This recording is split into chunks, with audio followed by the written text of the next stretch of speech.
महाराष्ट्र के हिंगोली में triple murder का सनसनीखेज मामला सामने आया है। फिल्मी अंदाज में बेटे ने ही अपने मां बाप और छोटे भाई को मौत के घाट उतार दिया। महाराष्ट्र के हिंगोली कत्ल का दिल दहला देने वाला मामला सामने आया है। ये ट्रिपल मर्डर का वो केस है जिसने पूरे शहर को हिला कर रख दिया। तारीख 11 जनवरी 2024 दिग्रसवानी के शिवरा में दोपहिया वाहन दुर्घटना में मां बेटे की मौत हो गई। मृतकों की पहचान कुंडलिक जाधव, कलावती जाधव और बेटे आकाश जाधव के रूप में हुई। पुलिस 3 लोगों की मौत को हादसा मान रही थी कि अचानक पोस्टमार्टम रिपोर्ट ने चौंकाने वाला खुलासा कर दिया। रिपोर्ट में पता चला कि शवों पर चोट के गंभीर निशान थे। अब पुलिस की समझ में आ गया कि ये कोई हादसा नहीं बल्कि कत्ल को हादसे की शक्ल दी गई है।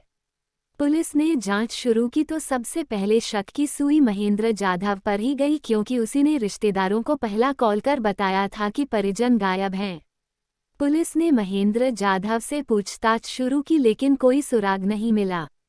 पुलिस को महेंद्र जाधव पर शक था, लिहाजा पुलिस टीम ने महेंद्र जाधव के घर की तलाशी ली। यहाँ पुलिस को यूं तो पूरा घर साफ मिला, लेकिन एक जगह दीवार पर पुलिस टीम को खून का धब्बा नजर आया। पुलिस का शक पुख्ता हो चुका था। अब पुलिस ने महेंद्र जाधव को हिरासत में ले लिया। महेंद्र जाधव से कड़ी पूछताछ हुई तो तिहरे हत्याकांड की एक-एक परतें खुलती चली गईं। जैसे जैसे महेंद्र जाधव कत्ल की कहानी सुनाता जा रहा था, पुलिस अफसरों की पेशानी पर बल पड़ते जा रहे थे। महेंद्र जाधव ने पुलिस को बताया कि उसने ही अपने मां बाप और भाई का कत्ल किया है। महेंद्र जाधव ने खुलासा किया कि घरेलू विवाद के चलते उसने अपने ही मां बाप और छोटे भाई को नींद की गोलियां दी, उसके बाद बेरहमी से मौत के घाट उतार दिया। 3 कत्ल करने के बाद महेंद्र जाधव ने रात के अंधेरे का फायदा उठाकर उन तीनों की लाशों को धीरे धीरे कर मोटरसाइकिल पर लादा और सड़क के किनारे गड्ढे में डालाया। किसी को शक न हो इसलिए खुद की मोटरसाइकिल की हेडलाइट और कुछ पार्ट तोड़कर बाइक लाशों के पास छोड़ दी ताकि देखने वाले को ये एक एक्सीडेंट लगे। महेंद्र जाधव लगभग अपने प्लान में कामयाब भी हो गया था, मगर कहते हैं ना कि अपराधी कितना भी शातिर क्यों न हो, एक चूक जरूर करता है। महेंद्र जाधव ने भी एक गलती कर दी। जहां पर वारदात को अंजाम दिया था उसी घर में दीवार पर लगे खून निशान मिटाना भूल गया और वही निशान उसके गिरफ्तारी का सबसे बड़ा सबूत बन गया।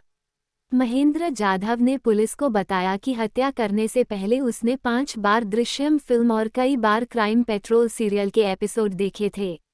अपराधी महेंद्र जाधव पिछले कई दिनों से इन हत्या की प्लानिंग में लगा था। 9 जनवरी की रात को उसने अपने छोटे भाई को पहले नींद की गोलियां खिलाईं। बेहोशी की हालत में भाई को इलेक्ट्रिक शॉक लगाकर मारने की कोशिश की, मगर वोल्टेज कम होने के कारण वो नहीं मरा। जिसके बाद महेंद्र ने आकाश जाधव के सिर में रॉड से कई वार किए और कत्ल कर दिया। आरोपी भाई की लाश को रात के अंधेरे में मोटरसाइकिल पर रखकर सड़क किनारे एक गड्ढे में छुपाकर घर लौटा। दूसरे दिन सुबह आरोपी मां कलावती बाई को खेत में काम के बहाने ले गया और मां की हत्या कर दी। रात होते ही आरोपी मां की लाश को भी उसी गड्ढे में फेंकाया जहां भाई की लाश ठिकाने लगाई थी।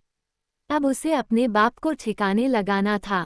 उसी रात वो घर पहुंचा और अपने बाप कुंडलिक जाधव को पहले नींद की गोलियां खिलाईं और उनकी भी रॉड से हत्या कर दी। कत्ल के बाद लाश को मोटरसाइकिल पर डालकर रात के अंधेरे में वहीं लेकर गया जहां सड़क के किनारे अपने मां और भाई की लाश छुपाई थी। उसके बाद अपराधी महेंद्र ने बड़े ही चतुराई से अपने छोटे भाई, मां और बाप की लाश को सड़क के किनारे ऐसा रखा कि वो एक्सीडेंट लगे।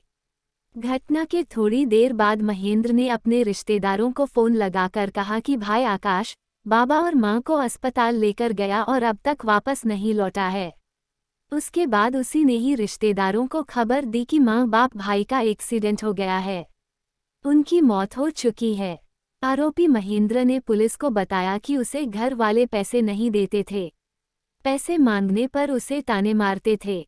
रिश्तेदारों के सामने उसे नीचा दिखाने की कोशिश करते थे, जिसको लेकर अपने माँ बाप और छोटे भाई आकाश को लेकर उसके मन में उनके खिलाफ गुस्सा था।